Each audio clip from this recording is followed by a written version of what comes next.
Good evening, folks, and welcome to YouTube Model Builders Live for Saturday, November 19th, 2016, episode 30. Here's our host, William Big Bill Graham. Hey, thanks, Barry. That was a great intro. Thank you. You're It's quite welcome. Saturday, November 19th, 2016, and this is the YouTube Model Builders Live Show, and tonight's guest is Lloyd, and our special also guest is William Beranek, aka the Track Planner. But before we start, I'd like to do a few shout outs to a few people that are doing some great things out there in that hobby. Tom, if you guys can tune into is now Tom Trains and Things. He's got a YouTube channel, and he's starting this whole new series on for the beginning railroader. Anybody who's getting into the hobby, it's Tom's Trains and Things for the beginner, and you guys should go over there and check him out. Also, just to let you also know that our good friend Gino Sharp is no longer doing the Tuesday night hangouts with us. He's ventured out into new and different things, and we wish him all the best. But one of the things he's doing is in March of 2017, he's starting a new show called Rail Talk, and it's going to be him, Derek Glass, John Howard, Mark Turner, and Vinny Vids, and they're going to be doing a whole new series. I think it's going to be a recorded series where they're going to be doing weathering, track laying, track planning, structure builds, scratch builds. So that's something to look forward to. Also, Gino will be doing, continue doing the e-magazine article for the e-mag of YouTube Model Builders, and we wish those guys all the best luck. And segueing right into the e-magazine, check it out. It came out the other day on the craftsmanship build, and it was really it's really Ed Traxel is in it. His photos on the cover, and you guys, if you haven't already got it downloaded, get it downloaded. If you have not subscribed to it, go to YouTubeModelBuilders.com. Sign up for the e-mag. It will come in your email subscription once a month. And you know what? It's free. And if it's free, it's for me. So that's good. And also we have the Tuesday and Thursday night hangouts. The Thursday night hangouts have been going along really good. And Tuesday with Barry and Mike. Mike, is he coming? I have to talk to him, but I think he's planning on being there. And I know Andy and probably Chris will be there, as we're going to be doing a little bit more on signaling this time with the JMRI side. Last month we discussed all the hardware aspects of our signaling system. So we talked Digitrax and RR circuit. So we're going to work maybe to show something on the programming side, what you have to set up in JMRI to use the hardware. So should be interesting. And then the December tech show, I'm pretty sure we're going to have Andy talking a lot about using Arduinos. Arduinos? Yeah, Arduinos. Is that an Italian cookie? No, that's anisette. Oh, that's anisette. Oh, yes. That was an Italian cookie. I didn't know. It's an Italian computer, though. Oh, it's an electronic thing. Yes. Oh, okay. We are the tech show after all, Bill. This is true. This is true. And one final thing, and we here at YouTube Model Builders want to extend our condolences and heartfelt wishes to the Tsumi family. Terry Tsumi, if you did not know already, has passed away, and it was a great shock to find out that he did pass away. And we just here at the YouTube Model Builders want to extend our condolences to his family and loved ones. Terry was a great supporter of YouTube Model Builders. I first got to meet him on the live show. I never met him in person. Everything was through the emails or through texting or through the Q&A on our show. And I always had a hard time pronouncing his name. And I would always say, it's Terry. Terry, I'm so sorry. I can't pronounce your last name. It was a New York thing. And Terry was so gracious, and he was so, he didn't take it seriously or was offended. He wrote me an email and said, Bill, it's like what a lawyer tells you, to sue me. And ever since that time, I always remembered that. So it's a great loss to the community, a great loss to YouTube Model Builders. And once again, our condolences and well wishes to his family. Tonight's show, we have the great honor and privilege of having Lloyd from up north in Canada. Now, in doing a pre-show, we always try to get together to work out the kinks on the cameras and the mics, and we you guys are looking at a picture right now of Lloyd's plan that he has blown up and put on his wall. Uh, Lloyd informed us that he only got into this hobby 2 years ago. And when you see this gentleman's layout, you're going to be like, you're going to be jealous, envious, and you're going to wish you had his construction powers. To all fairness, Lloyd has an engineering background.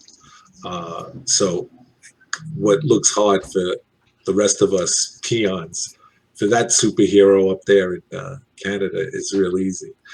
And he requested that Bill Beranek come along because Bill was the facilitator and who he reached out to draw this and make this plan up. So we just want to, we're going to do his show. We're going to highlight his layout. He's going to give us a tour of it. He put it on a nice swivel bench so he can move around and get a whole feel for his layout. But before we get to you, Lloyd, can we do the Barry, the giveaways? Because you know that's why everybody tunes in. Absolutely. It's not because they want to they want to win things. They don't want to see me. No. They don't want to see you and your layout. They want to win things. Which, hey, I don't blame you. I wish I could join. Yeah, absolutely. So up is our first giveaway of the evening. We have a 6-pack of HO or N scale pine and assorted trees from our beautiful friend Bob Lacey at Long Shadow Model Trees. So everybody check out his website and go order some trees from him. They're fantastic models. And next we have Dave's Decals, models, decals, and stuff. You get your choice of 2 sheets. If you win, you can go to www.davart.net and go pick your selections. But if you need decals, go visit his website, and I'm sure you'll find more than you could possibly imagine on his website. He has a plethora of, yes, I use a really big word, Bill, of decals. And we have our ever popular punch plate bridge kit from Central Valley Model Works Incorporated.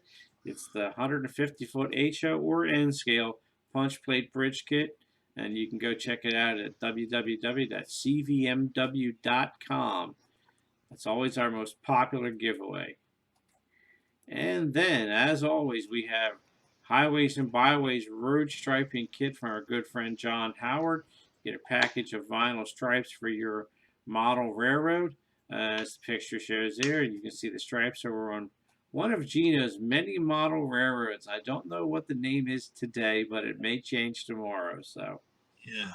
Well, none of the things came up. I don't know if you knew that you weren't sharing, but that's all right. On the next rebound, we'll do it because I couldn't see it, so I don't know if. Oh no, you won't see it. I'm sharing it. That's why I'm announcing it, because I share it through the broadcast software, so it comes out on the other end.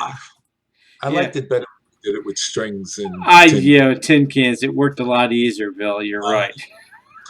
Anyway, without further ado, let me bring Lloyd in on this, and because that's the reason why we got you here. Exactly.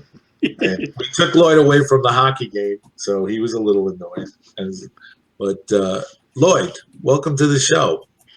Well, thank you. I really like your presentation. It comes out pretty good. Yeah, well, it's okay. The Canadians won 2-1, so there you go. Yeah. Where do you want me to get started? I could give you a brief history, like maybe 2 minutes. Yeah, sure. Let's go with that. And as we go along, if you don't mind, I'll just jump in and ask some questions, and anything that Barry gets on the Q&A, he'll just run them to you and stuff like that. So yeah, give us a 2-minute intro. Okay. 2 years ago, I was 56. I was looking at a sort of hobby for my retirement, so that I could really enjoy some type of hobby in about 10 years from now. So with the new house and a big basement, which we didn't know what to do with, why not a model train layout? But the problem was I had no clue on how to get started, since I hadn't been on a train except when I was 2. Never had a train set. The nearest club is about an hour and a half away. So basically, I was never interested in trains. So I did what anybody with no experience would do, was to read books, watch videos, and basically do everything on my own. I then joined a few internet groups and really started learning about this hobby. So September 2014, I started working on the plan using the SCARMS software. I thought it was... Not interrupt you. This was a plan that you had decided that you. Oh yeah. Okay. I was doing everything from scratch. I did what I thought was okay. Surprise. So on November 2014, I started my bench work. And almost a year after, which was July 2015, Bill, the track planner, saw my layout and contacted me. We talked about model railroad, and I then realized I didn't know much about this hobby. I had, since I had to install a furnace and ductwork, and I was going to have damage on my layout, so I decided to start over with Bill's help. Now, prior to Bill interceding and coming in to the rescue, we should make superhero music for you, Bill. Here I am to save the day. Mighty Mouse. Well, you had already constructed. You already started the process of construction on your layout that you had designed. Is that correct? Yes. Okay. I have a picture here of what I had done. I'm just going to try and see if I can share this properly.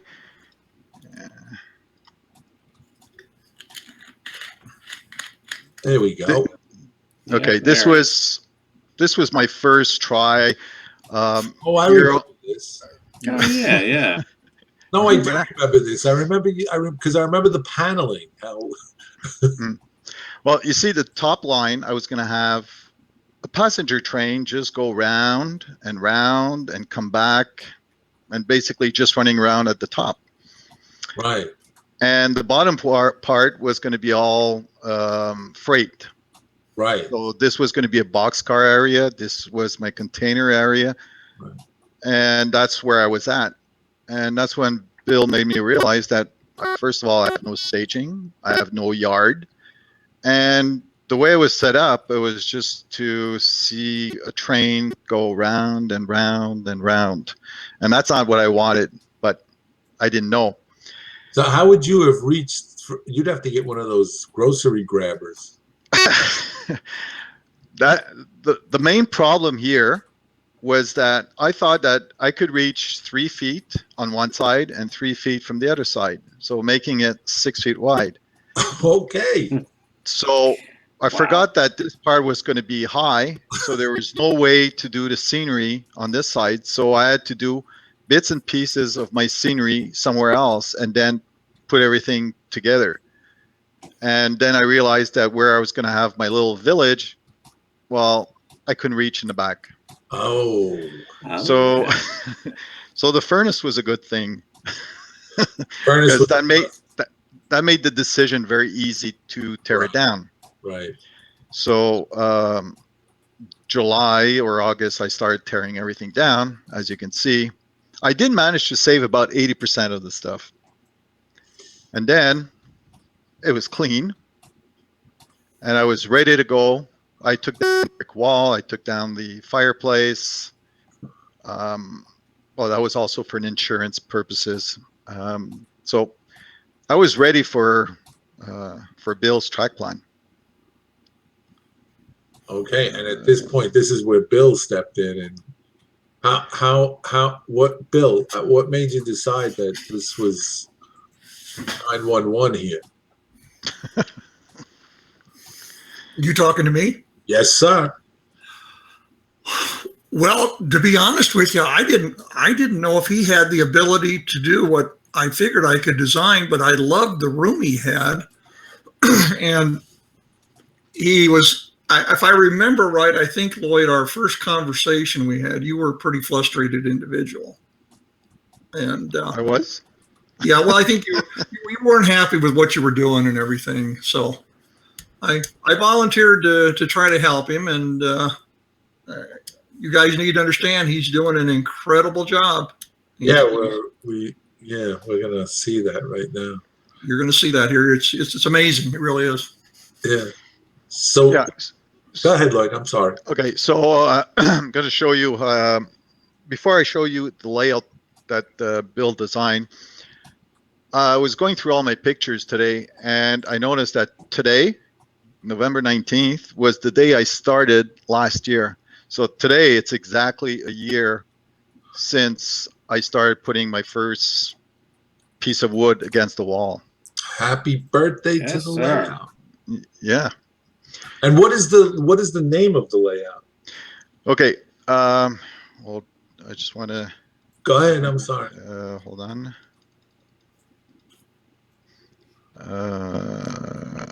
Okay. Well, the name of the layout is going to be. It's called MHO Junction. It stands for Montreal, Hawkesbury, Ontario. Basically, Hawkesbury is exactly halfway between Montreal and Ottawa. Okay. So let me just show you the layout. It'll better explain. Okay. And what are we looking at here where the camera is on now? Sorry, hold on. You mean the plan again on the wall? And yes. Okay, the plan on the wall is what Bill sends you with all the work that he's done. So basically, it's what is it? 3 feet by 4 feet plan that shows your framework, your tracks, and basically your track work. And I don't know if you can see in the top middle. There's like a picture of colored the colored layout. Do you see it? Right. Yes. Okay. Well, I keep that there. What I did ask Bill is because I've got the software that he uses, and I asked him to send me the file because I was going to. The way I worked is I print all my tracks 1-to-1. Oh, good. Good idea. And I didn't want Bill to start printing all those papers because I didn't want to have everything all together. So I'm just working in sections, so it's much easier. And basically, you just lay down the tracks on top of the paper. It's Okay. a pretty accurate printout then, Lloyd? It's very accurate. Oh. Very accurate. I even, what I do is I open up the file and I measure everything on the software itself. So if it's 16 inches, I just make sure that I'm 16 inches away from, let's say, the post. But everything fits unless you make a mistake and you give Bill the wrong dimensions. Okay. But nothing that can't be fixed. So I'm going to start with the staging area, if that's okay, Bill. Sure. Go right ahead. Oh yeah, screen share.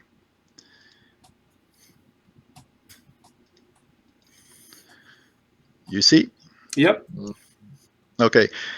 At the bottom here, that's coming out of the helix because I've got 2 tracks coming from the helix.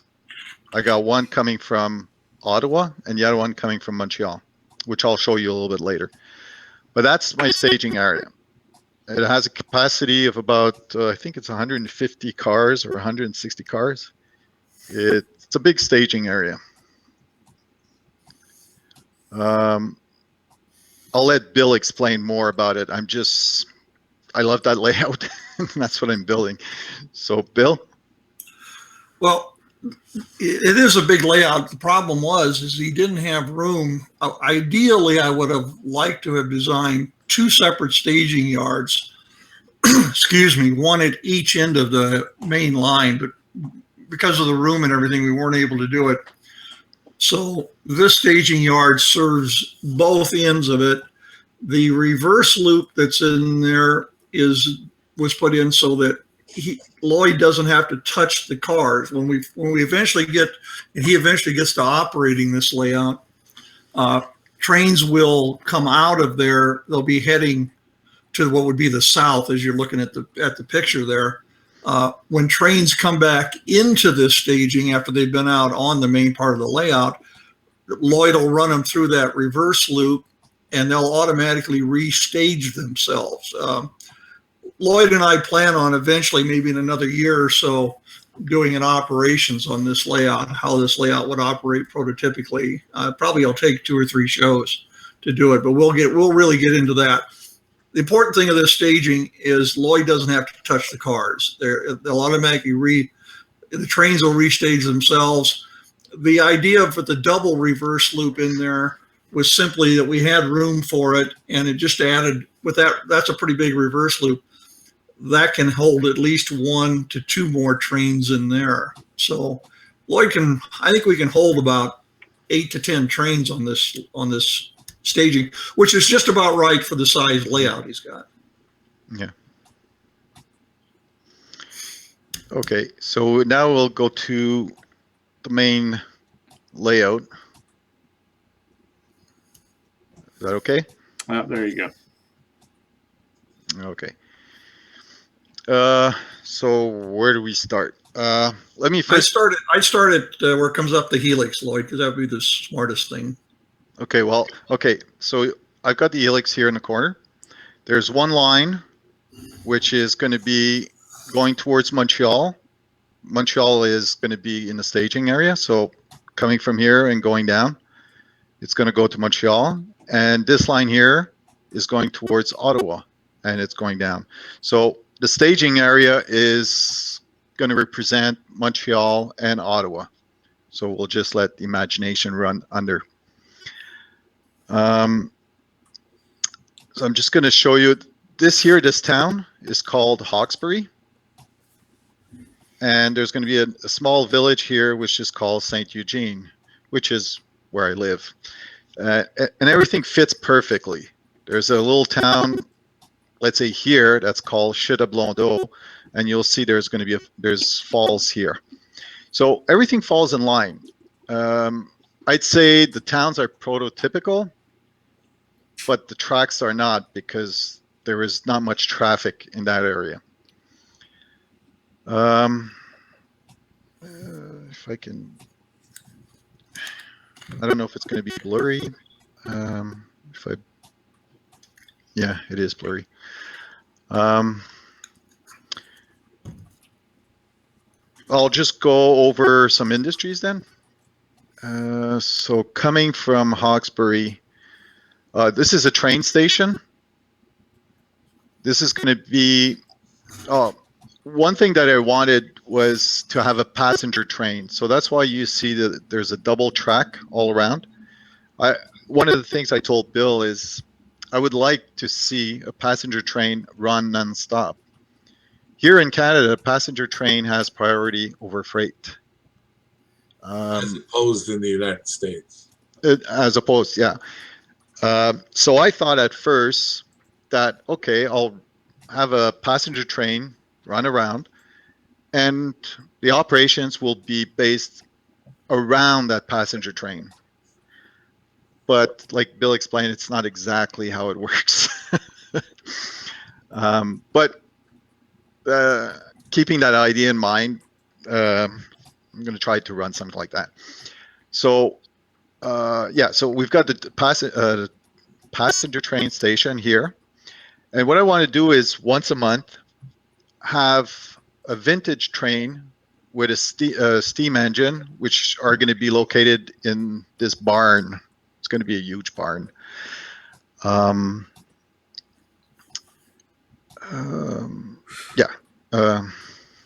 What else? Okay, so we're leaving the train station. We go through the town of Hawkesbury. Now, this building here was built on my other layout, and I told Bill I wanted to keep it. There was so much work put into it. It took me about a month to build it. I'll show it to you a little bit later. So this is mainly a boxcar area. All boxcars will be lined up. It's like a distribution area, I guess. Then we come, there's a lift out. Here is it used to be called something feed, sunrise feed. Well, the sunrise feed was bought out by this guy who wanted to do wooden furniture. So it was converted into a wooden furniture like factory. Then we come along. I don't know if some of you have seen the wooden bridge. There's going to be there's a wooden bridge here, and there's a trestle here crossing over the falls. And it's pretty much straight all around. And we enter container yard. Now, I forgot to tell you that the era for my layout, I wanted like the 1970s, let's say 75, 72. And containers, I think they didn't exist then.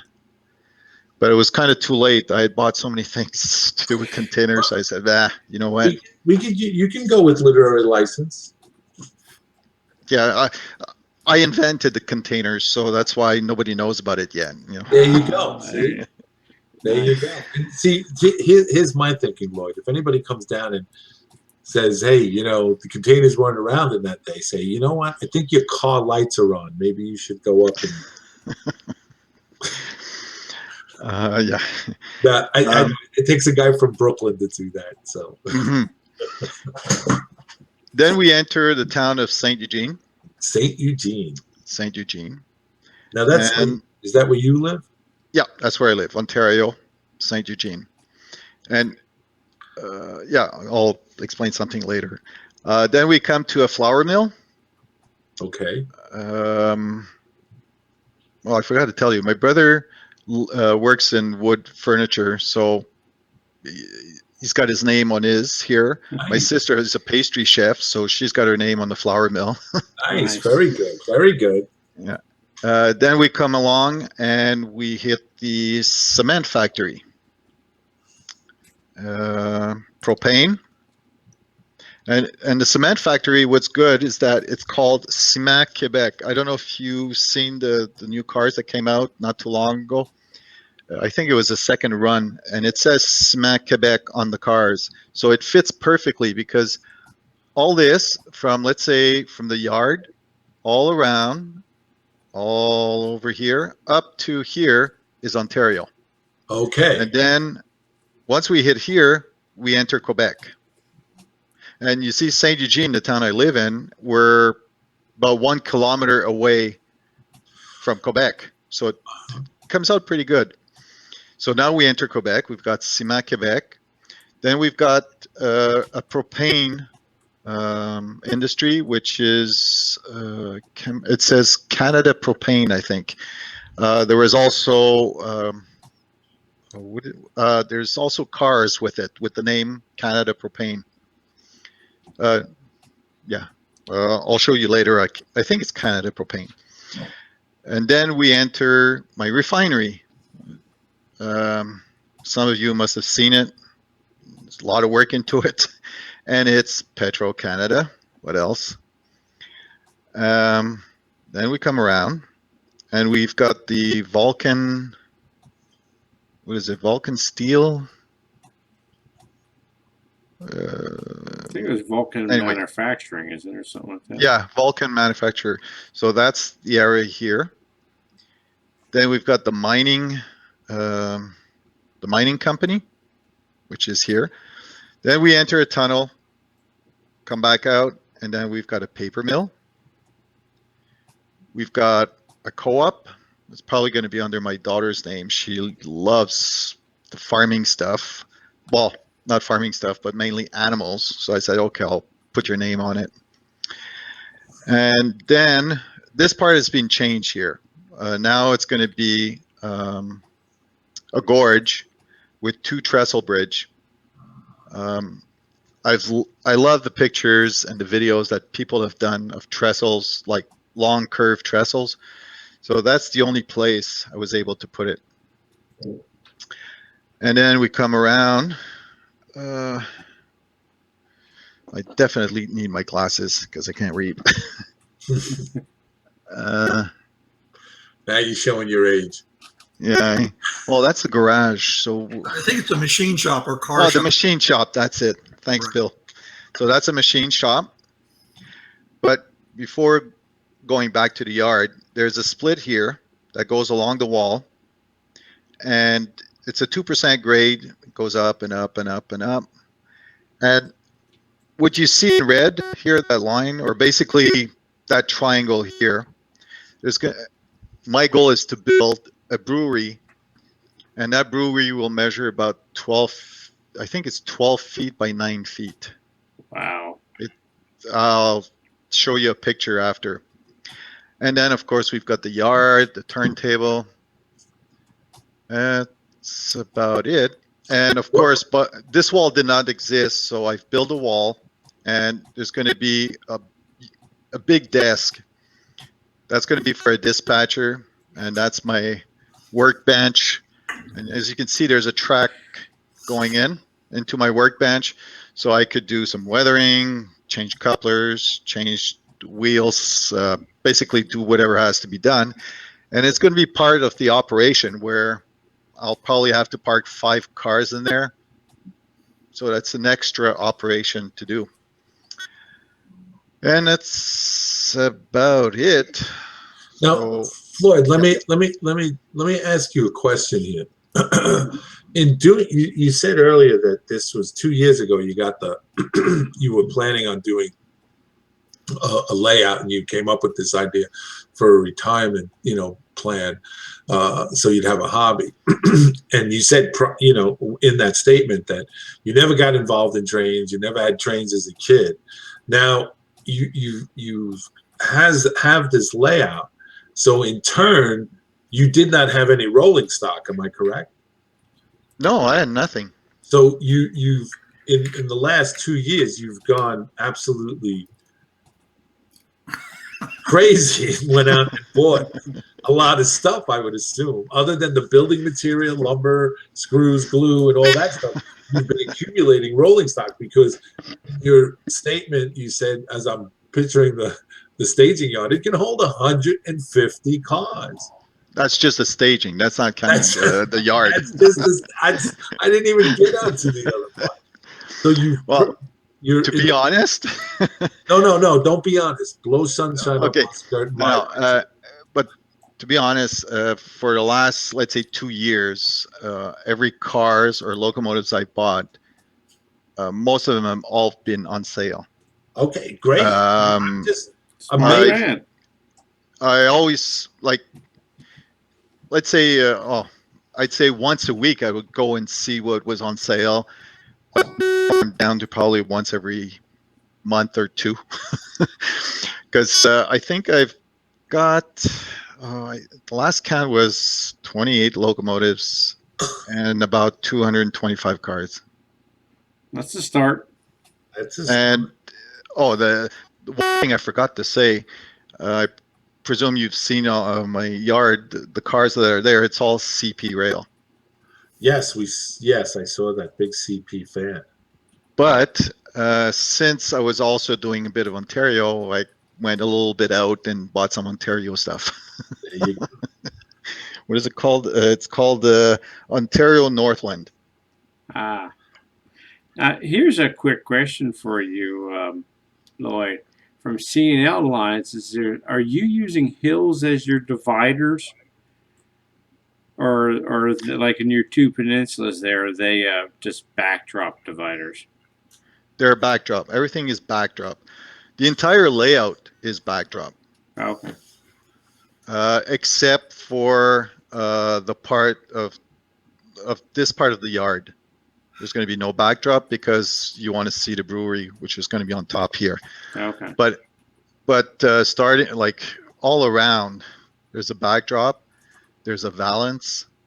And I'm anxious because I think it's Wednesday. I should be getting my first backdrop, which I've been working with. I can't remember the name of the company.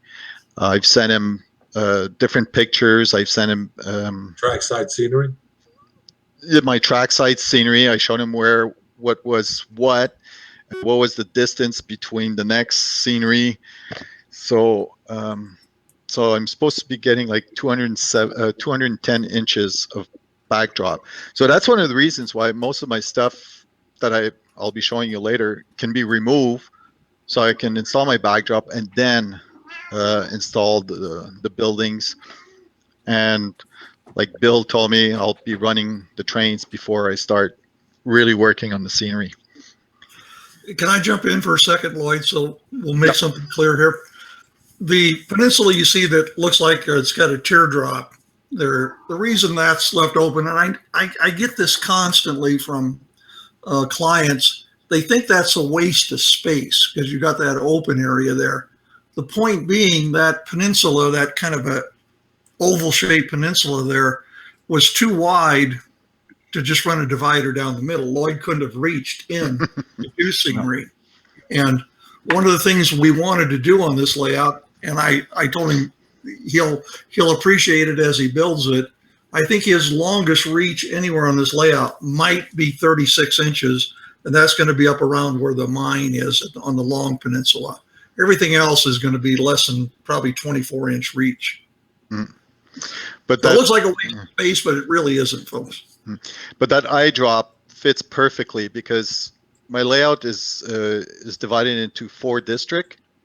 This here is all the way here is 1 district, and this is a 2nd district, and basically here is all my electronic stuff is going to be in the middle, so it's going to be easy access. And as far as electronics, what's going to run this layout? What system are you going to use? I'm going to use my finger and push my car. Okay. Nah, I'm using NCE. Okay. So I've got basically 3 boosters, and it's going to be Wi-Fi. Okay. Very nice, very nice. Very nice. Is that what you call it with the antenna there? Well, Yeah. that's actually, if you're using the throttle cement. It's going to be wireless. Wireless, yeah. Wireless, sorry, wireless. Yeah. That's all right. But later on, I would like to somehow use GMRI, but like a lot of you know, when it comes to electronic or electricity, I'm a total zero. It took me almost 2 weeks to find out how to wire a switch. Listen, I know exactly what you're saying. This is what happens when you play with electricity. Yeah. Another important thing that I wanted to do, well, which I'm going to do, is from this point here, from the lift out, all the way to, let's say here, just before the curve. This is going to be late autumn, basically trees without leaves. Mm. And in the curve, it's going to be the transition between autumn and winter. So from the container yard all around up to where Quebec ends, this is all going to be winter. And the main reason is because my wife loves Christmas, so it's going to be a nice Christmassy scene. And what about from Quebec on into Ontario? Okay, so from here, it's going to be spring all around up to here. And then from here, all the way here is going to be summer. You know, I have to tell you, Lloyd, that may sound really simple, but I think that's ingenious. You really gotta give it to you. That really is ingenious because you have the ability. A lot of people don't on such layouts on Trainmaster TV. That what's that one, Barry? Allagash. Oh, the Allagash, yeah, Mike. Allagash. He does the scenery with and corresponding seasons, but a lot of model railroaders never pay too much attention to the scenery, to the seasons, and I think that is a great idea. Well, he has national view blocks. The reason this will work for Lloyd, excuse me to break in here, Lloyd. Sure, go. The reason this will work for him doing what he wants to do, I think that's a great idea too, is if you obviously this is a walk around track plan here. Every scene on this layout is like a small vignette. And when you move from scene to scene to scene to scene, And if you were looking at this layout and you were thinking about having 2 or 3 operators and people were standing, say, in the container yard, switching cars in the container yard, somebody's over there at the flour mill or at the mill, the red building, the mill there, they're back to back. They might hear each other, they might know each other's there, but they don't see each other. So Lloyd is treating all these areas as separate vignettes, which I think is just a really great way to do it. Yeah, absolutely.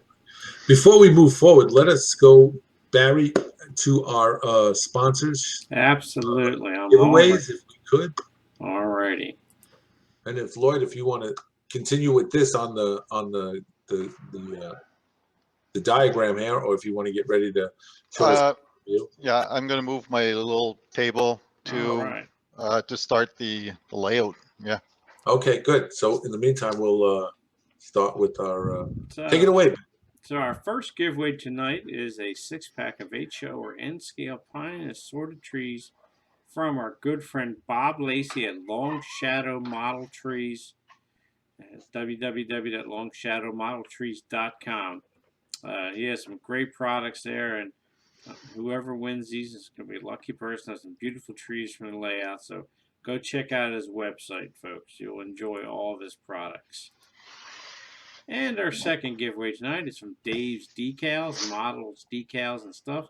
It's your choice of 2 sheets of his plethora of decals off of his website, www.davart.net. And our next one is the ever-popular Punch Plate Bridge Kit from Central Valley Model Works Incorporated. It's a 150-foot HO or N-scale punch plate bridge from www.cvmw.com, Central Valley Model Works Incorporated. And our last giveaway of the evening is a road striping kit from our good friend John Howard at highwaysandbyways.com. As you see here, you get a package of vinyl stripes for your model railroad. These are probably been featured on Gina Sharp's, one of his many layouts, so you make sure you check out his pages and check out Mr. Howard's fine products. All right, and back to you, Bill. Hey, do we have any questions on the board, or is anybody? There's a couple of questions hanging right here, right now. So we have Ralph Renzetti wants to know what era or timeline you're using, Lloyd. The era is, like I said, 1972, 75. Okay. So it's, what is it called? Diesel. Yeah, that's post-transition era, so it's Yeah. early modern diesels, I would say. Mm-hmm. And Almar Jr. wanted to know what's the dimensions of your room? Rounded off to 40 by 20. Okay. 20 being this part here, 20, 40, that's 15, and maybe 18. Well, 15 would be, yeah, hold on, 15. No, it's 30. Well, I don't remember anymore. 26 feet, 28. Okay. Yeah. Basically, I've got 170 feet of double main line and Nice. 1,100 feet of tracks. 1,000. Wow. 1,100 feet of track. Nice. Oh, well, that includes the staging area. Yeah. Let's not forget that. Yes. But where are we starting with this, Lloyd? Eh? On the visual layout here, where are we? Okay, so I'm going to be starting from here, from the lift out, going around. Okay, so I'll be starting from here. What did I? Oh yeah, I wanted to show you. Hold on, if I. Oh, here. I was talking about the brewery, which is going to be going up of the helix right here. Yeah, so that's the top view of the brewery. So there's going to be tracks going inside the building. So there's going to be 1, 2, 3, 4 tracks. There's a track here for the locomotive. Yeah, we're looking at just the other side of the lift out, Lloyd, right now. So it's not the picture? No. No. Oh, okay. So I got to share. Forgot. Ah, wow. Okay. So, like I said, here I've got my locomotive, which will be basically taking care of all the operations here. So let's start with this track here at the bottom. That's going to be, what do you call it, a siding or a parking track? Basically, once they're empty, they're going to be put on the bottom. Siding track. A siding track, okay. The second track here is for grains, like Barley. for, yeah. These two here are tank containers for pressured beer. And here is the box cars. So there's going to be a lot of operations here going on. And I hope this works. Can you see this? Yes. Oh, wow. So that's what it's going to look like. Now, what's the name of this brewery? Coors. Cool. Oh, No, you see, Coors bought Molson. did they and really? Molson is in Montreal. So it's Coors Molson. But this took about, I'd say, a month. I was discussing in another forum, what could I build on top? Because having an engineering background, I love building stuff. And I saw this picture of, it was like maybe 48 inches in diameter. This guy had built a huge building and you had a track running around. I go, okay, this is what I'd like to build. So we came up, the best suggestion was a brewery. And I said, well, that makes a lot of sense because there's going to be a lot of different cars going in there.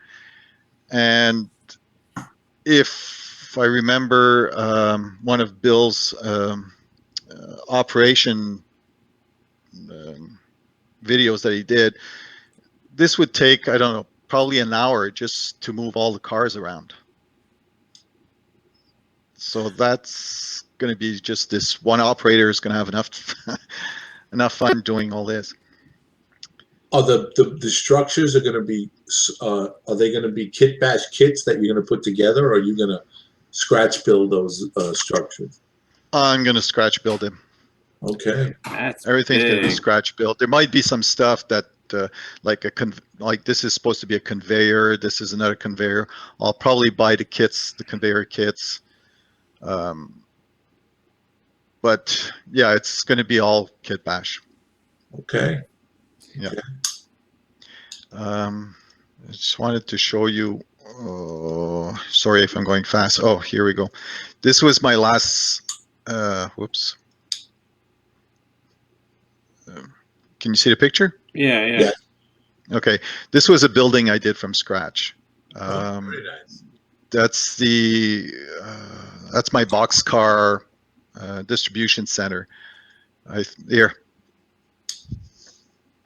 Oh, okay. Okay, so it's where you have two tracks here, and you also have two tracks here. So it's a pretty big building. Yes, it is. So let's go and see what my layout looks like. So stop. Okay. That's might be too close. You can So- turn that light you had back on. I have a light back. I don't have a thought you light. had a light on there before because it was lit up real nice. No, sorry. So all the way, well, you can see this is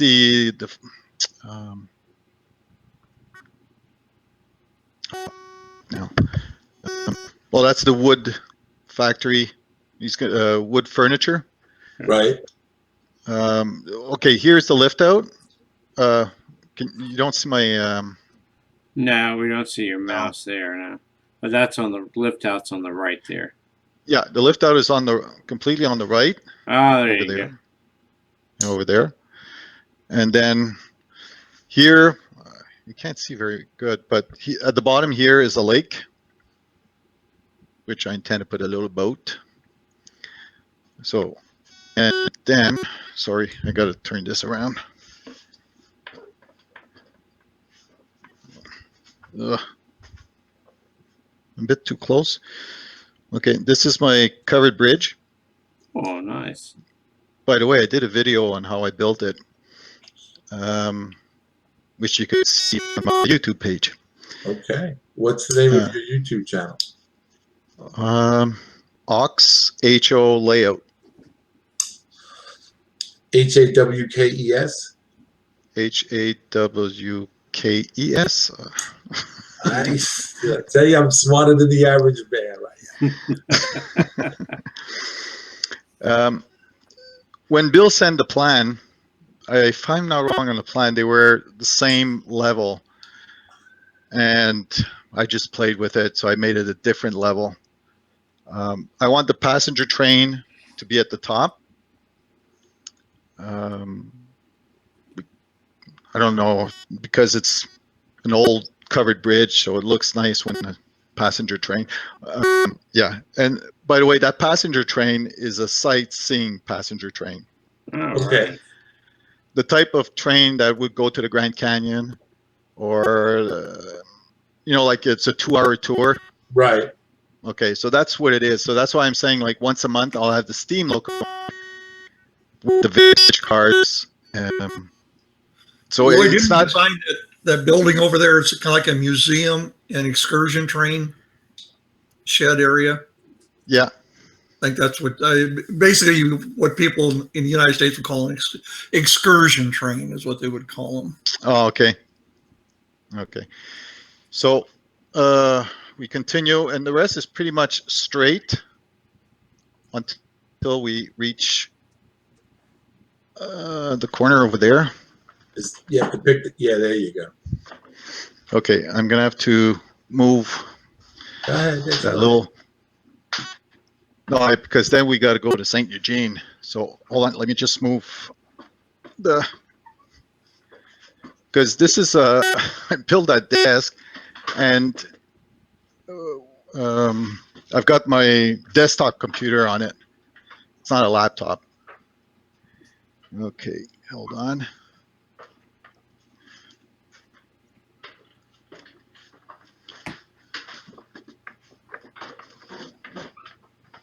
Okay, I'm getting there. Okay, do you see the container area? Yeah. Okay, yes. Okay, so I'll just bend down the camera a bit. There we go. That looks nice. So basically the entire side of that wall is all the container area. And what's the sub roll bed? What do you use underneath that? Is that risers that you've put in and shaped girder? They're all risers, yeah. Okay. Yeah. And another thing I wanted to show you is that I've been playing around with. Hold on. Oh. First injury on a live show. I had to go under the bench work to plug. Get this. Call the insurance Okay, company. see the light? Yes. Okay, that's white light. That's going to be daylight. Then, of course, we've got, you see the yellow? Did it change? It changed, but Yeah. okay. There you go. Well, basically, I've got white, I've got yellow for dawn and dusk, and I've got blue for night. Oh, okay. So I've been trying this out because I saw a YouTube video where the guy does it on Arduino. Yeah. And basically it's controlled. So that's one thing. That's another thing I've been playing around with. So it's not only building the layout and building little buildings, and I've been playing around with everything. So what kind of lighting are you using there? Is it LED lighting or For what, under the layout lighting? valance? Yeah, under the valance. Yeah. Under the valance, it's RGB LED Oh, okay. strips. Okay. Yeah. At first, my test was I ordered the ones from China. They're cheap. Yeah. And they're cheap. They don't give out as much light. So I went and bought the right ones, the ones that are really strong. Okay, now the only problem here is that I can't see the computer, but can you guys see the village? Yes. Yes, we can. We can see the village, and as it makes its turn straight away, you're right on it. Okay, so those buildings were on my other layout, and they all have lights. That's when I found out how to wire lights, I went crazy. There I you put go. lights in every building. I'm like Gino.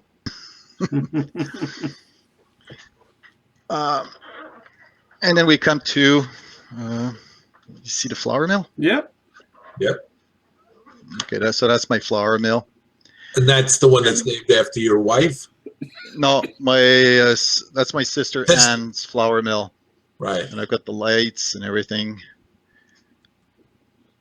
I And love the family connection. I think that it makes it so personal. it's fun, at least when they come and they say, "Oh, you thought about me." Yes. Yes. Now, of course, I like doing little things like having the doors open, just putting in my, like, your own touch to the stuff. Right. Exactly. I Exactly. don't know if you notice the walls are brick walls. Yes. Yeah. Okay, it's basically it's bricks printed on like wallpaper, Oh, so it okay. makes it emboss. Oh, very And nice. those I found in Greece. Oh, wow. This guy in Greece was doing this, so I was. International hobby. That's what happens when you spend about 2 hours just watching videos and looking at stuff from 11 to 1 in the morning. Yes. Yes. Okay, so now we're gonna go around the bend. So we're leaving Ontario. Now this would be on the plan. This would be the teardrop Yes. that we. Yeah, exactly. That's Okay. a teardrop. Okay. So that's the winter scene. What you've seen is the winter scene now. Right. So now we'll go back. Everybody's taking their Dramamine, I hope. This is a lot better than I've seen other people do. At least it's on wheels. Yeah, but the thing is, my floor is not level because I remember that picture I showed you. I removed the brick floor where the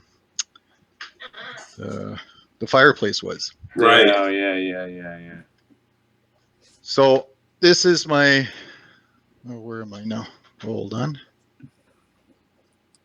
Oh, there we go. So you've got cement factory. This is where I said Cement Quebec. I don't know if you could read the name on the cars, but you got Cement Quebec. Yeah, maybe see if I could move it up a bit.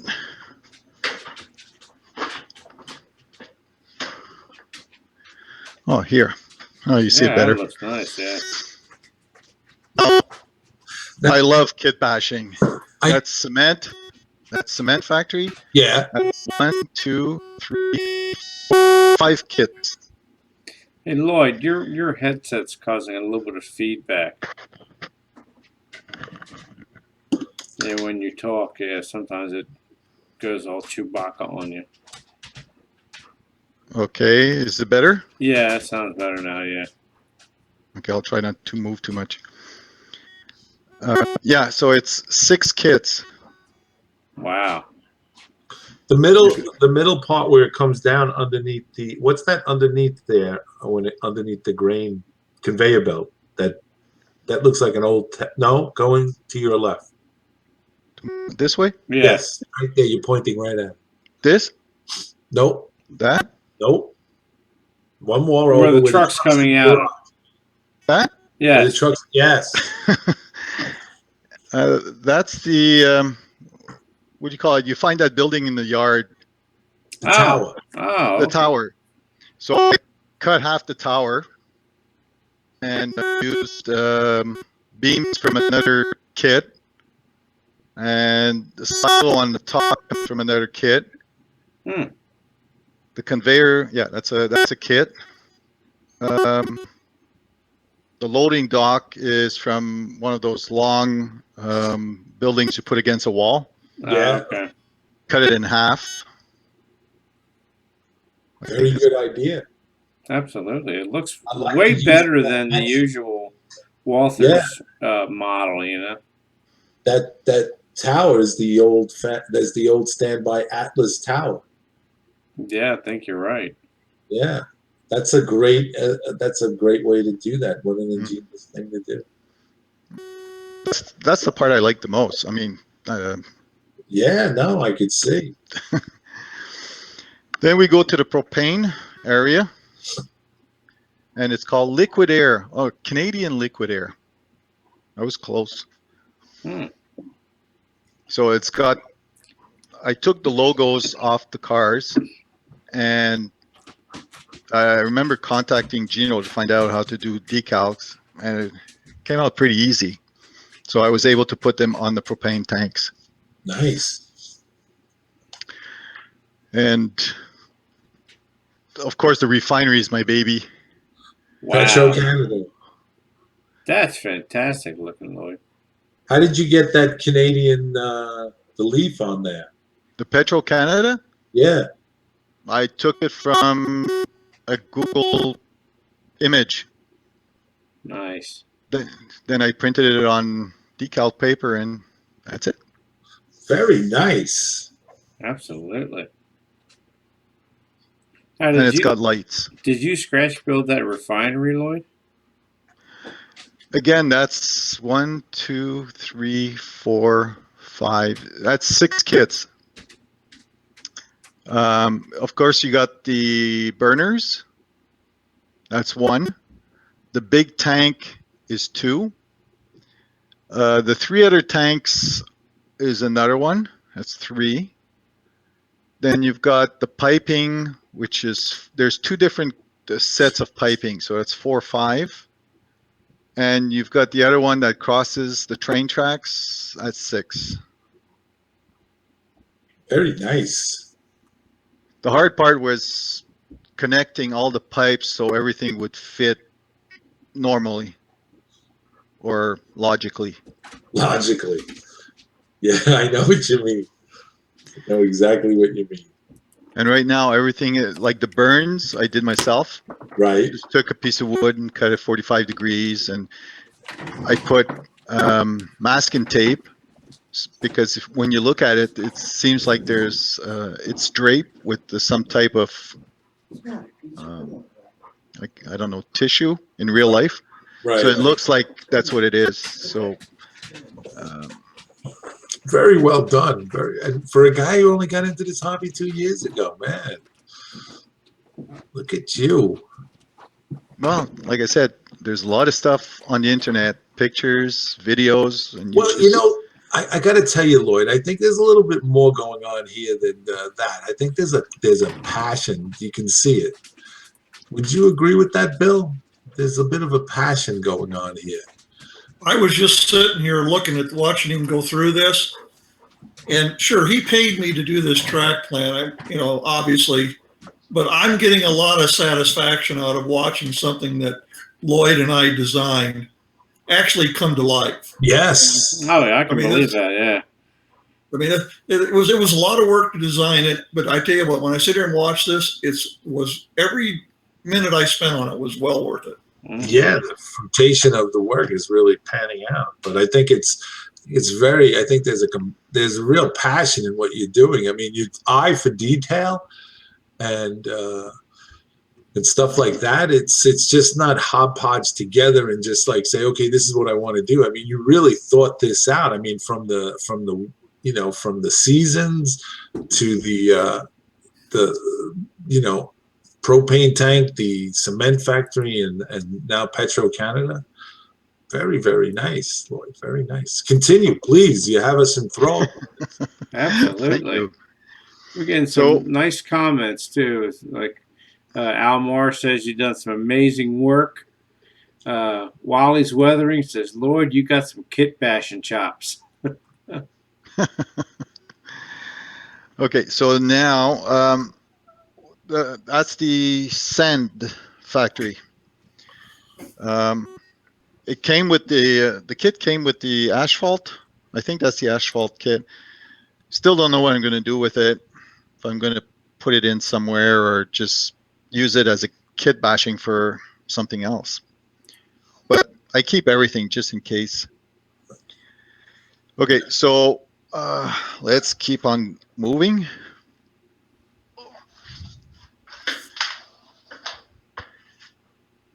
Sorry for the bumpy ride. Here we go again.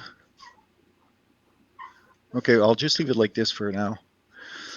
Okay, so here we have the Vulcan Manufacturing Company. It's still in its box, so I don't know how I'm gonna kit bash it. But like I said, most of the stuff that I built is not like what's on the box.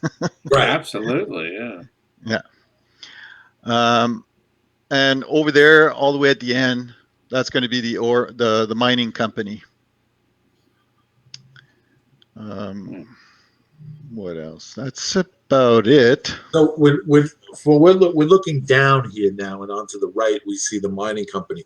Now those two tracks to the left, they start heading down. Yeah, they start heading. Yeah, because I played with the elevations a lot, and it varies between 43 and 46 inches. And nowhere do I have more than 2% grade. Okay.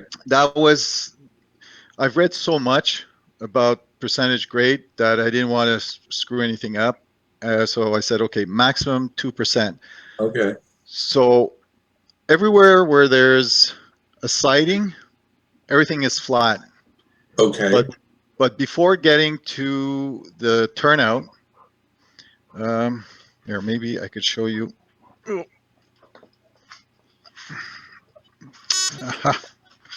Hold on. If you look, oops. Where am I looking at? Okay, as you can see, like where the sand is, that's all straight up to here. Then it starts going down a bit to the next turnout, which is for the Vulcan manufacturer. As you can see, the Vulcan is lower. Wow. Okay. You can't see it much. We're talking about maybe an inch, or not even. So it just makes for different levels.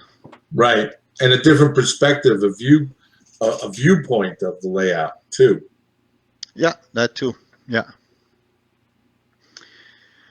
So, you want to say something while I take this all the way to the end? Yeah, so it's 11:08. So if you want to go back over our giveaways again, Bill? Sure, absolutely. All right. Let me punch up back over here. All right, let me move the mouse. Let's go back to giveaway number 1. So our first giveaway this evening is our 6-pack of HO or N scale pine assorted trees from our good friend Bob Lacey at Long Shadow Model Trees. Just go check out his website. He has some fantastic products, trees, tree armatures for those who want to build it themselves. So he's been a fantastic sponsor of our show since very early days. So. And now we have Dave's Decals, models, decals, and stuff. Your choice of 2 sheets of decals from his plethora. That's my new word for tonight. Of decals on his website. That's www.davart.net. You could spend a lot of time searching through his decals. He has so many really interesting ones. Then we have the punch plate bridge kit from Central Valley Model Works Incorporated. We have a 150-foot HO or N scale punch plate bridge kit. And you can go to www.cvmw.com to go check out this and all of their other models. And last but not least, we have the fantastic road striping kit from John Howard of highwaysandbyways.com. This road striping kit is a package of vinyl stripes for your model railroad. As you can see in the picture there, one of Gino's layouts. It's fantastic looking product, goes down great, weathers well. So you could always have good luck using a product like that. All right, Bill, back to you, my friend. Hey, Lloyd. Mm-hmm. When you would build it, when you told us previously, and I'd like you to share that story. When you looked at this house and came down to the basement, the previous homeowner, tell us that. That I think was a very good story. Well, on our first visit, we were visiting the house, so we come downstairs, and I look at the basement. At first, we thought that we were gonna buy a smaller house because there's only two of us. So anyway, we come downstairs, and I see this huge basement, and I look at my wife and I said, "What are we gonna do with this basement? We got nothing to put in it."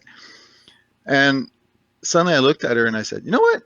This could be a nice model railroad hobby for my retirement." And the ex-owner comes over and he hugs me and he says, "Ah, I wish my son would have done that." And that's how it, like my wife says, "You're going to do that?" I said, "Why not?" And it's funny because about about I'd say about a month ago, the ex-owner came by because he saw my blog. By the way, I also have a blog. And he goes, "I've been telling my son that he's got to come and see this." So they both showed up and they were amazed. And I think I found my two first operators. There you go. Nice, So, nice. How many people, talking about operation, how many people could you have on there operating? I think Bill was talking about 5, but by adding the brewery, I think we could go up to 6, including including the dispatcher. Bill? Yeah, you could go as high as 7 or 8 actually, because you could do it. You could do a dispatcher. That yard, which you haven't got to yet, is it could take 2 yard masters to do that, and that's 3. And then if you had another 4 or 5 guys running trains out on the main line, easily 6 to 8, easily. Wow. One thing I want to say, Lloyd, too, before you keep going here, because I really think this is important. I preach and I preach and I preach this. I hope everybody that's watching this so far has noticed there's no 2x4s on this bench work. Okay. It's all 1x4s, 1x3s, maybe a few 2x2s, but sorry, it's all 1x4. All 1x4, yeah. Lloyd is my best selling point for that, for not using 2x4s, believe me. Yeah, we're not parking an SUV on it. I wouldn't be able to sit on it, but I could lean on it. I have been leaning on it. There's no problem. And I don't know if you've noticed that it's all, what do you call it? Like you could put your feet underneath and not trip on anything. Like whatever is holding everything is in the middle. Yes. Very nice. Very nice construction. And that's like, So like we said earlier, sorry. that's the nicest, straightest, clearest foot I have ever seen. Well, I got to thank my brother. I told you he was into woodworking. So where he works, he's been able to supply me. I mean, I have to pay for it, but he supplies me like, 50 boards every time. Wow. And I got to say, the last time he brought 50 boards, he put it in his car and he broke his windshield. Ooh. I told him, no, you shouldn't do that. So here, we're here. We're going to be entering a tunnel, and we're going to be exiting the tunnel here. Okay, so it's going to be a short tunnel, but there's going to be a mountain here, right? Especially to feed my mining company. So here we have my paper mill company. Bill, remember I was telling you that I'll do bits of everything at the same time. Well, not at the same time, but not to get tired of doing one thing. I've built my own wood Package. wood pallets package. Yeah, printed a name, glued everything. So, What did but you that use took almost a inside? day just to do that. What did you use for the inside of the packaging? Oh, it's just a little piece of wood. Oh, okay. It's like, I think Bill told me once I cheated because because it's even got little pallets underneath. But Does if it you look really? if you look underneath, if you look underneath, you see the wood. Oh, wow. Okay, so I've been cheating. And even on the side, you can Nice. see the wood. So what's important was the front part of it. Oops. That's really cool. But that took almost a day just to do that. Cut the Yeah. wood, cut the paper, print, cut, glue. But for me, that was fun. Yeah, absolutely. It's part of the hobby, I guess. Yes, Sure, it is. yeah, absolutely. Yeah. So we continue and we arrive at the co-op. Yeah. Okay, I've got the same problem. I can just, I'm in the back of the camera, so I don't see. Yeah, Do you see it? Yeah, Yes. all those cylindrical Can you- hoppers there. Yeah. So the co-op is going to be right here. Oh, okay. And it's going to be a double co-op. Well, I bought 2 kits because I want to kit bash my kit. So, yeah, so that's where it's going to be. And this is going to be my gorge. Crossing over the gorge. It's going to be 2 trestle. And on either side, it's going to be falls. And they're going to meet in the middle into a lake. Nice. That's going to be beautiful. But that's work in progress because I'm just thinking of how I'm going to do it. Let me ask you a question, Lloyd. Do you like when you go to bed at night and the day is ending, whether your business day, hobby day, whatever? Do you sometimes lay in bed and start thinking about this, and then like jump out of bed and start scribbling on a paper? No, I don't jump out of bed, but I could be 2 hours just daydreaming. Okay, Yes, I got to do this. I got to do that. All right. That's good. I'm glad. I thought I was the only one. That brewery is really keeping me awake because I would like the doors, my garage doors for the trains to be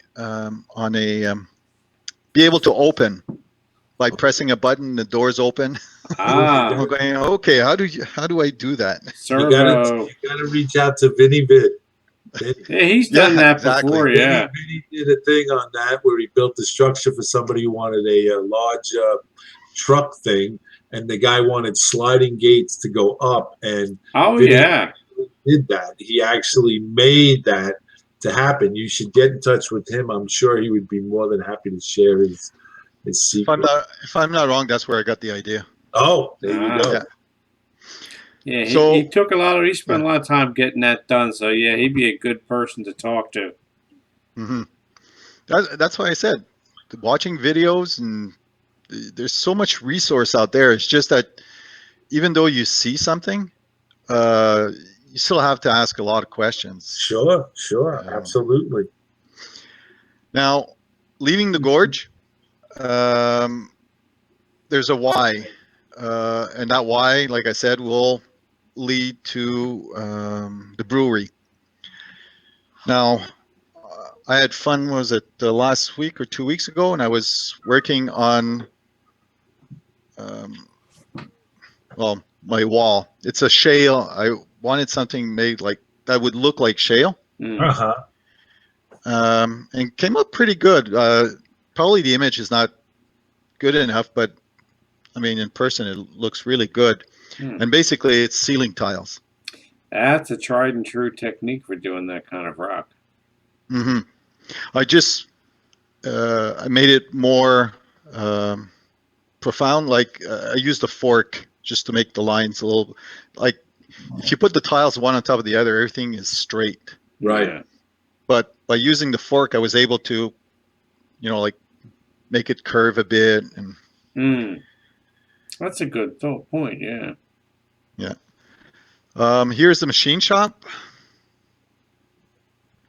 And that's the only thing there is before going back into the going back to the yard. Now that yard is 15 feet long, right? Longer than that. Longer than that. Yeah, diagonally it's about 16 feet. Then Oh, I guess another 10 feet. Wow. I think. Yeah, it's pretty close. Hey, Lloyd, I got a question for you from Wally's Weathering from Todd Walton here. Are you Yep. using commercial turnouts, and what rail code and switch sizes are you using? All my tracks are flex tracks, and they're Atlas 100, and all my turnouts are Picos. Are you using the Insulfrog or Electrofrog? The easier one. Which one is it? I think it's Insulate. the Insulfrog, yeah. Yeah. When in this hobby we make mistakes, and one of the mistakes I did is I bought 10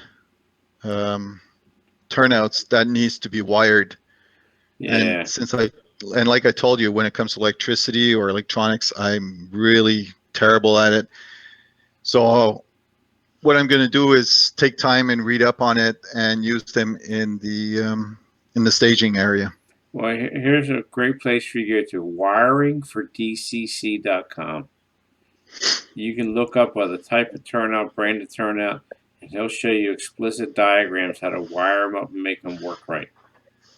Even the Pico Insulfrogs, while they are insulated, they don't need power to the frogs.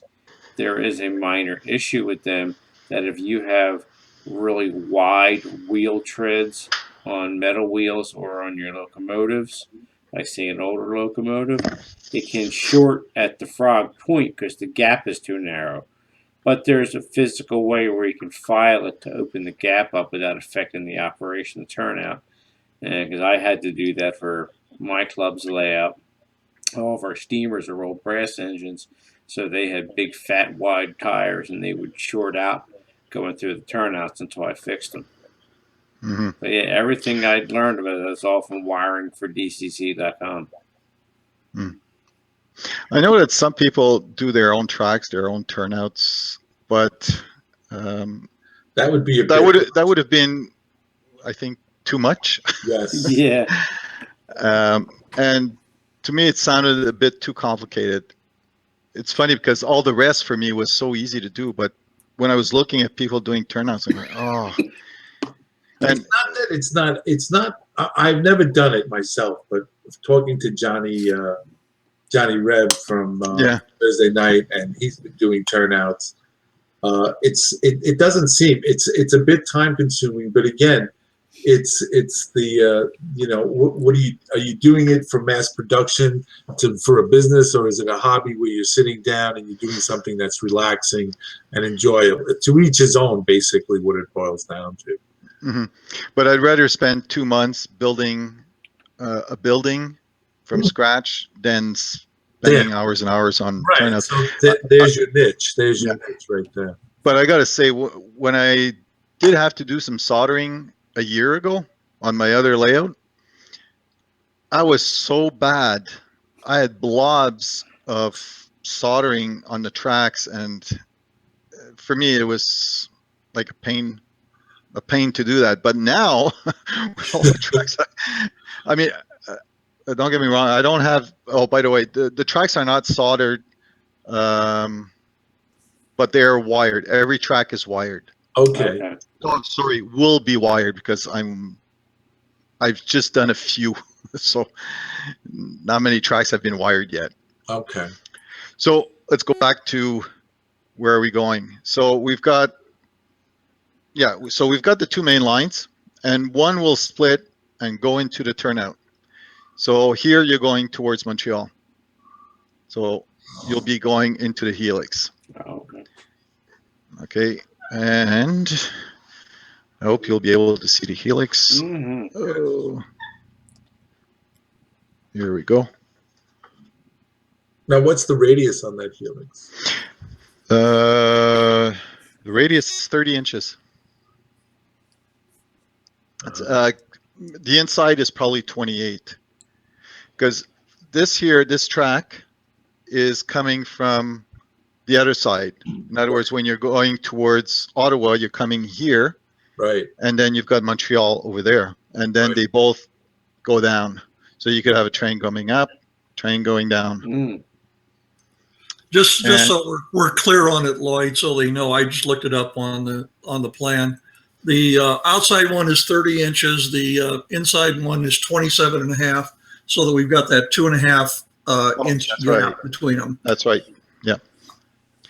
Now, I'll just take a minute and show you. How am I going to do this here? Just move my mouse over here, just to show you how I built my helix. It came out pretty easy. Let me just find the right pictures. Lloyd, while you're setting that up, Barry, can we do one more time with the thing and give the code for the prizes out? Okay, well, let me go onto the web page here. This way you can set that up, Lloyd, and then we'll Yeah. do this and get the giveaway page set up. And Well, let me go announce. turn that on right now.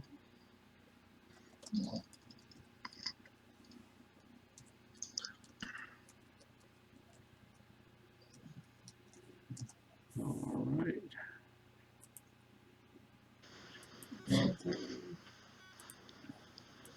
Okay, folks, the giveaway page is active on YouTubeModelBuilders.com.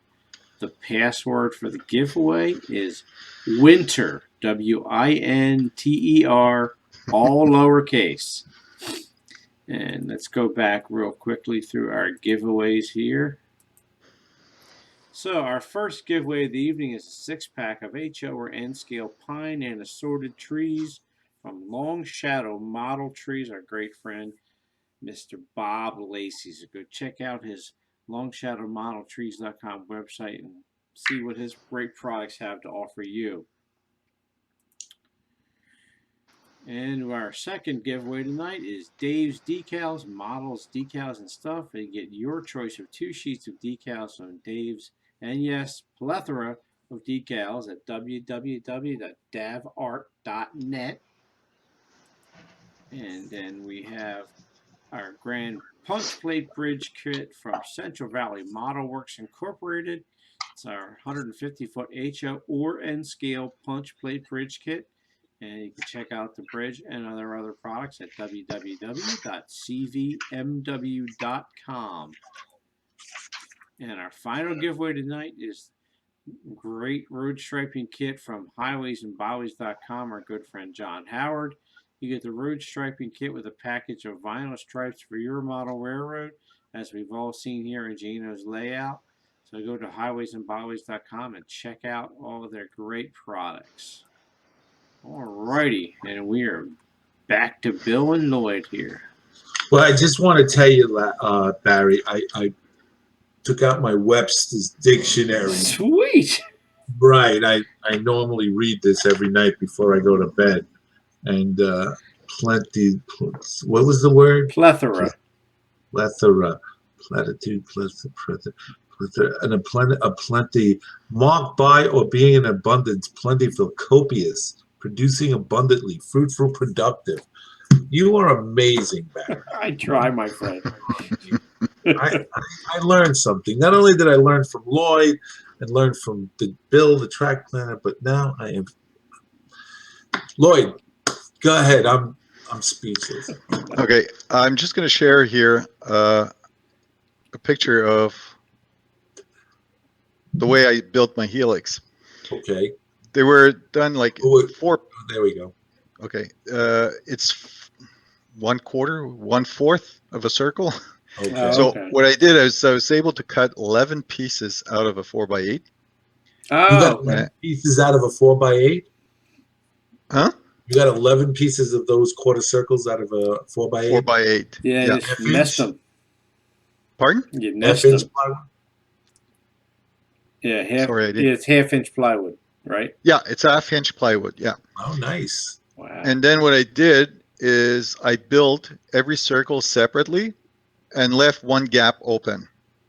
And then and what I did is I put my road bed, and as you can see, I was using, like I said before, I printed all the track plans. So I printed the circles, the quarter circles, to know Okay. exactly where to put my road bed, and I then put my tracks. And once the circles were done, then I was able to just put them one on top of the other and butting each end with the other circle. Did you use anything under the butt joint to secure it?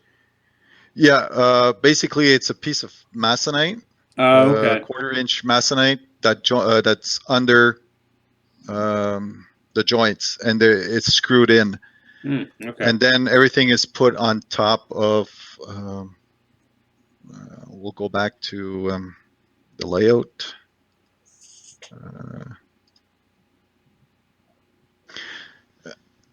I don't know if you could. Hold on. I think we see back to the right side. Okay. Yeah, you could see there's like the 1x4 holding up the piece of masonite that's sticking out. Oh, so you And just then cut blocks. Okay. And every one is screwed in. Oh, and so also the masonite comes out as like a wing. Yeah, exactly. Very good idea. Very good. So everything sits on it. Yeah. And then what I did is I've put 1/8 masonite around, inside and outside, to protect the train from falling. Smart idea. Yeah. So, and I've tested it, and everything is perfect. The run is great. So I'm happy with that. Very nice. So we continue. And that's where the brewery's going to sit up. Yeah, that's where the brewery is going to sit up on top. That's going to So be that's massive. the frame against the wall. And now, thing is, I still have to do some wiring of the tracks inside the helix. And how do I get inside the helix? Practice. No, I just lie down on the floor and just swim my way inside the square. So. Nice. That's the kind of thing where you have to pre-plan, Lloyd. Every tool that you need has to be ready to be, and you know, and I know, and the rest of the viewing community knows that you're going to get in there. Believe me. That part was done, and my wife's office was still downstairs. She had a little corner, you'll see a little bit later, and she would be down in the office. I go, "Oh dear, can you get me this? I forgot to bring this. I forgot my ruler. Can you bring me the measuring tape? Can you bring me this?" It's just that I feel like getting out from underneath. Yeah. So now we've arrived at staging area. Okay, not the staging, sorry, the yard. And basically everything, when you saw the plan, if you see, Bill, can you show the plan? Let me bring him up. Yes, he's got it up on the screen, Lloyd. Okay. From the lift out, everything that's on top, that's where I'm at right now. That's what I've been working on since I got back from vacation. So my framework is in the process of being done, but first I got to do the staging area, and that's what I'm ready to work on in the following weeks. Now, this you didn't go into this all gangbusters and build this all at once. Each section was built in sections, correct? It's exactly like I said before. I don't want to get fed up of doing something. Right. So right now I'm anxious to finish this I'm giving myself till the end of the year. Okay. To finish my track work, and starting next year to do the wiring. Finish the wiring. I probably have 3-4 months of wiring to do. To work on the wiring so I can get some trains running. but yeah. So, but I mean, I did. Every section of track has been tested. I put in my my NCE, and I just use the wires, connect the tracks, and I've got power to run the trains. Okay. So I just want to make sure the turnouts are all right. Like there's no kinks. Now, on the At least for now. on the turnouts, when it's all done, are you going to wire the turnouts on the tortoise machines, or are they going to be finger flickers? Sorry if I lose contact. I'm just going to pick up.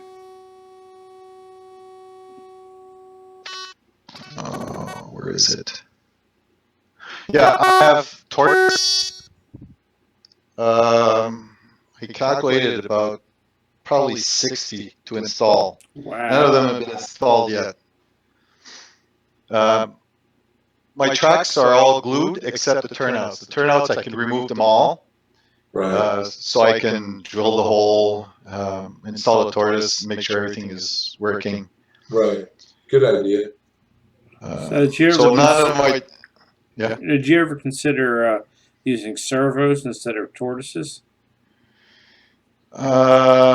Unfortunately, when I told you I try to get things on sale, Yeah. last year I think I bought, was it 48? Mm. And I just found out about them maybe 2-3 months ago. Oh, okay. So it's kind of too late. Yeah, Done a few yeah. mistakes like that. I understand, but yeah, tortoises are still everybody. A lot of people use them. They're still very popular. Mm-hmm. Like I said, I'd like to run everything with GMRI at one point, or well, maybe not everything, but like I'm just trying to look at what's the easiest way. Well, you can do. There's add-on accessory decoders that work with the tortoise, so you can do it with the tortoise if you want to have like switch control in JMRI. Okay. Okay, so that's my yard. Well, part of the yard, and here, that's the entrance to go towards Ottawa. Very nice. And now we're gonna go to where I'm at.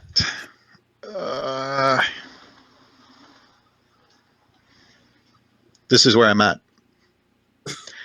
As you can see, over there, I've got my paper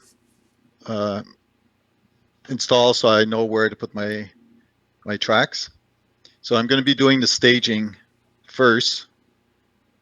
The funny part is, remember when Bill told me how to get started, he goes, build your staging first. Yeah, Bill, sorry, I'm building my staging last. Well, your actual last spot's going to be the yard above it, but yeah. Yeah. But that's where my wife's office was, so I had to wait for that spot to be cleared, which was 2 weeks ago. Oh, okay. You got a lot of work done in 2 weeks. Yeah. And finally, I'm going to try to bring it this way. You see I build a wall? Yes. Here, so I'm going to go around here. So here is, I don't know if you can see me. Yes. Yeah. Here's the dispatcher. So he basically sees nothing of what's going on. And this is going to be my workbench where I'm going to be able to sit a little bit closer because the, I don't know, here is the staging. And at this height is the main level. And I'm going to have like 15-inch cabinets that I'm looking forward to getting 15-inch cabinets to be able to work. To work. And one of the tracks is going to come out here, so I'll be able to work in it. So that's what I'm working on now. Very nice. Very nice. Very nice, Lloyd. That is some. I'm telling you, I am truly inspired. And this is the last spot, just the curve here leading to the lift out. Wow.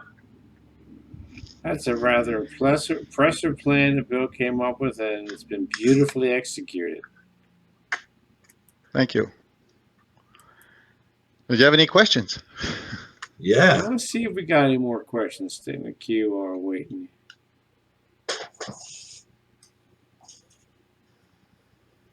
Hey, here you go. One guy said, mount a small dedicated toolkit inside your helix with a full set of basic tools. Nice. Yeah. So, everybody, please do not forget when you go to YouTubeModelBuilders.com and sign up for the giveaways, the password is winter, all lowercase, WINTER, which is just around the corner from all of us. Yeah. Let's see. All right. Okay. Mark Donovan says he's ready for his winter building projects now.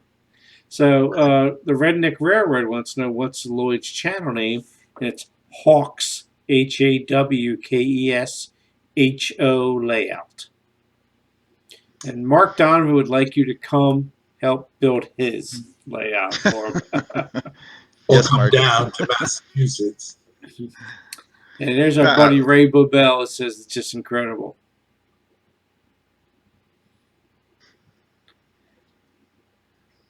I'm just going to wait for Bill and Miles to come down and show me how to operate all this after that. Yeah, that I can understand. That's a powerfully big layout to operate there.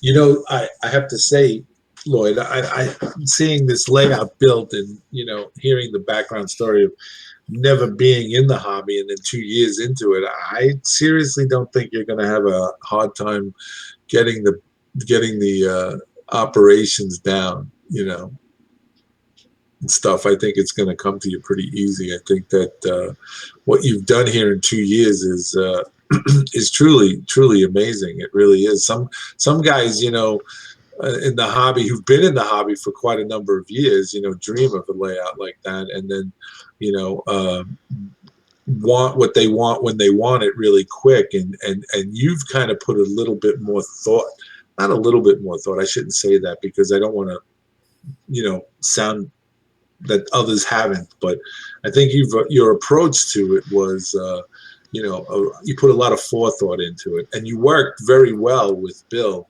on the track planning end of it. You know, I remember having a conversation with Bill, and he said that I have this new client from Canada. His name is Lloyd, and he's building, and I'm designing this layout for him. And his trepidation was, I don't know if he's going to be able to build this layout that I'm designing for him. And that's always a concern when you put something on paper and then you wanted to transform it to the, you know, making that wood, you know, come alive and stuff. But as Bill stated earlier, he's, you know, very happy with the outcome of it, and you've really come a long way in that. And so that, I have to be honest with you, it's inspirational. It really is. And I hope that the people who are watching out there, that it's inspirational, because I love what you did with the kit bashing thing. I love that you mixed and matched, you know, you put it all together, and it works fine. And the sections of the different seasons.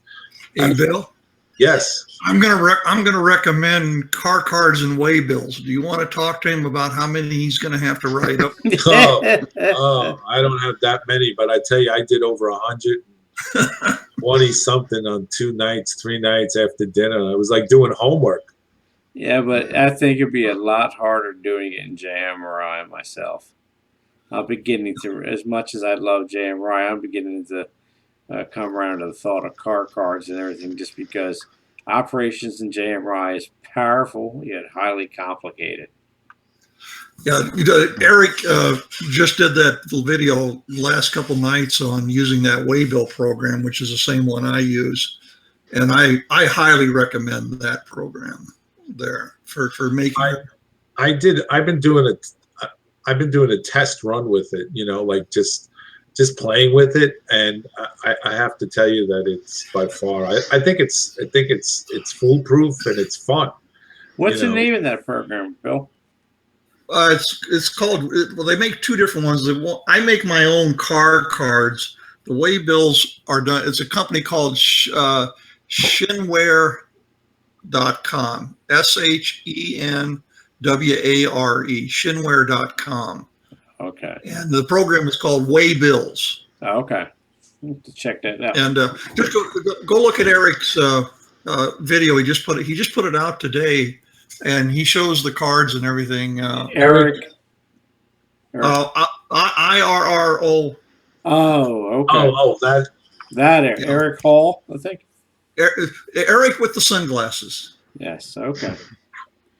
Okay, everybody knows, but we'll know then who that is. Let's check on our sign-in. So, okay. Hey, Bill. Yes. I'm just sharing a screen. This is what I meant by my old layout, having to build off the layout. Mm-hmm. Yeah. And having to transport that onto the layout and making everything match. Yeah, I imagine that'd be a little difficult at times. No, I won't have that problem. Yes. No. Let's Also see. cleaning the track. Yeah, I had a few questions about why did I go so big right away? Why didn't I start with a 4x8? Yes, I have an engineering background, but for the last 20 years, I've been a financial advisor, and we always talk about long-term planning. Oh, yeah.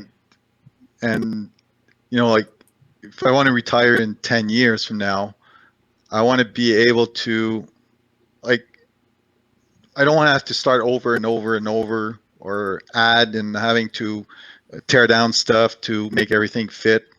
So by having that plan done by Bill, I told my wife, I go, this is a 10-year project. Yeah, because we had a question here from Joe G. When do you plan on having a layout done by, or at least be able to operate on? Operate, I'd say, like doing operations.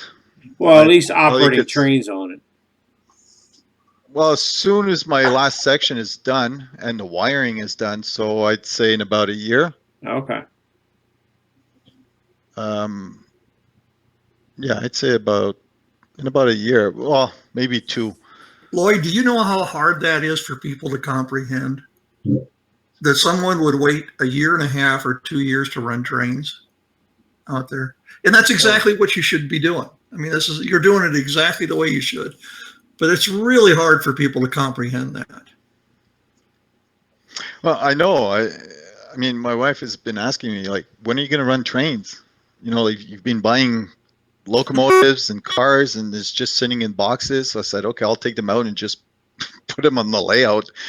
If I can't run them. That mindset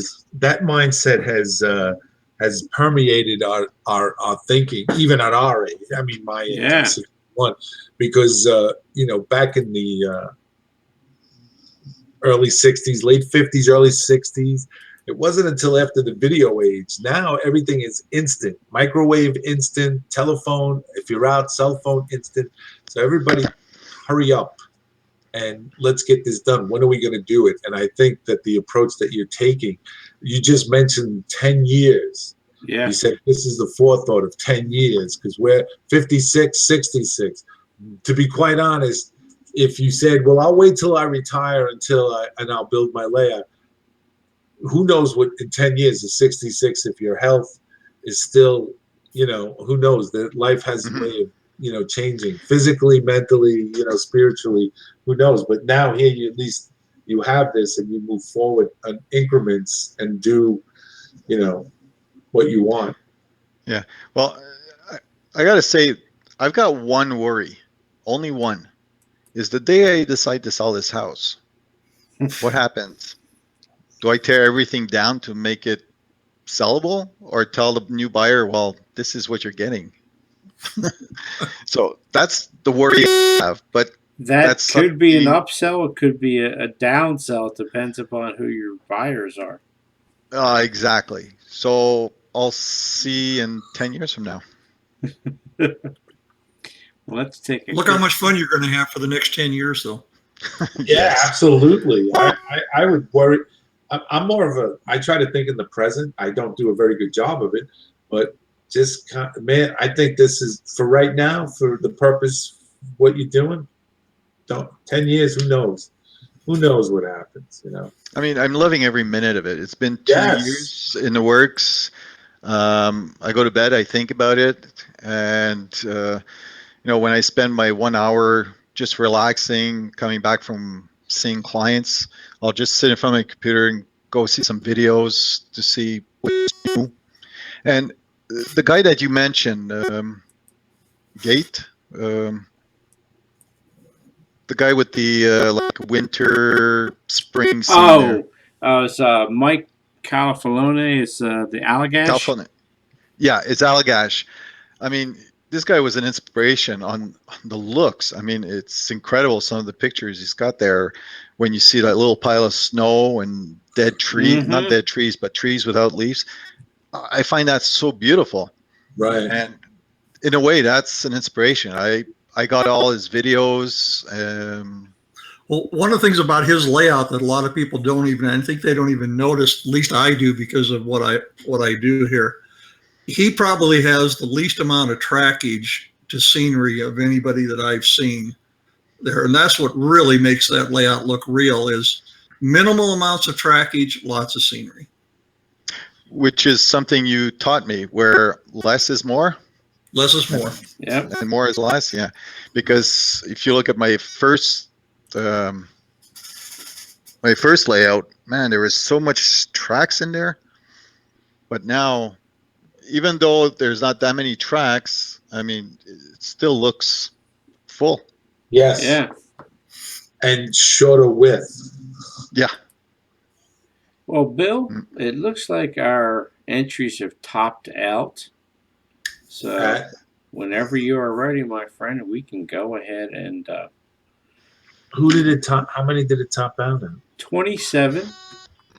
And at our peak, we were around 46 live viewers.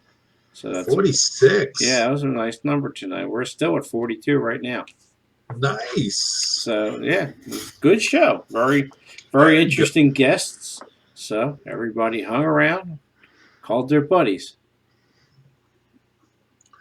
Very good. All So right. let us go ahead and pick the winners. We have 4 giveaways. Am I correct? Yes. So the first winner shall be giveaway number 1, which is our 6-pack of trees from Bob Lacey of Long Shadow Model Trees. That goes to Alan Kleipass. And then giveaway number 2 was, I believe, Dave's Decals. And that one goes to Craig Giusto. And then giveaway 3 was our punch plate bridge kit. Goes to our favorite Aussie from down under, Ron Brights. And then our final giveaway is the road striping kit from Highways and Byways. That goes to Jay O'Donnell. Jay O'Donnell. So there are our winners tonight. Congratulations to all of them.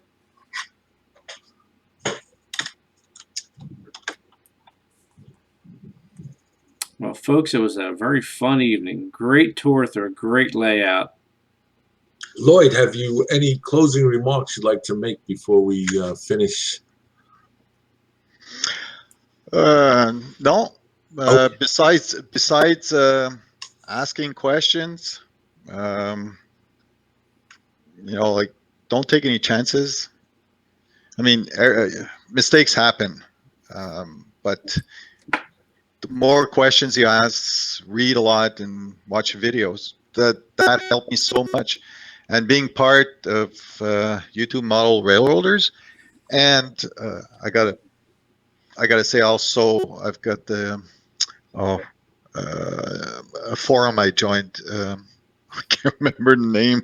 Oh, gee, sorry guys. But also part of another forum.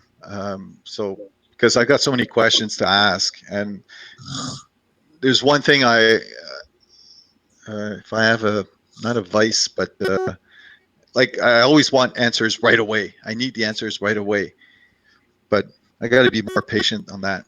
But Yeah. definitely ask questions. I had a fellow model wherever he's an MMR, and he watched one. I did a live show from his house one time, and afterwards he says, "Why are they all asking these kinds of questions?" And he walked over to his bookcase. See all these books here? That's how I learned all this. And I was like, "You don't understand. We live in a society of instant gratification. So for them Yes. to sit down and watch a video or ask someone else the question on a forum or whatever, they are more into that now, and that includes us too, rather than reading books. Though we all have read books, considering our age, we've read model railroading books throughout the years, and I'm sure even young kids today that are into this do. But we want that quick fix. We want to call somebody on a voice call or a video call or post a question or watch a video and say, God, that's my answer. It's that simple. So Very much so. Bill, can I say something at the end here? Absolutely.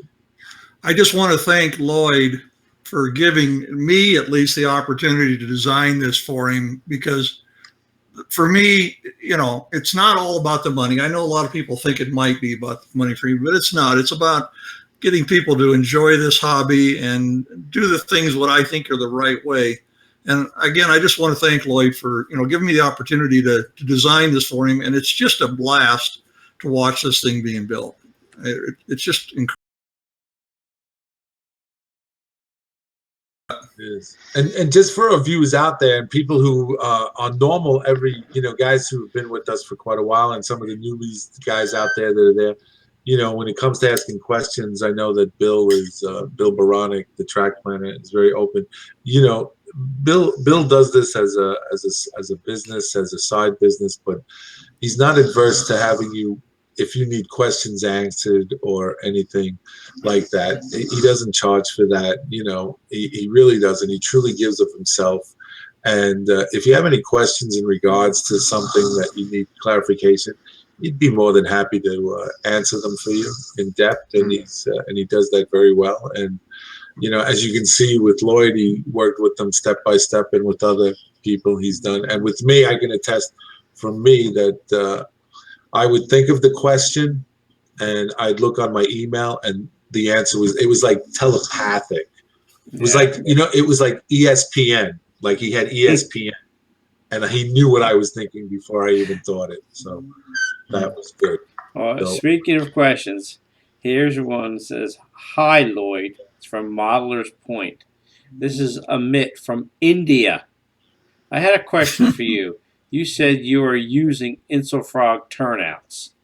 And I believe, yes, you said you were.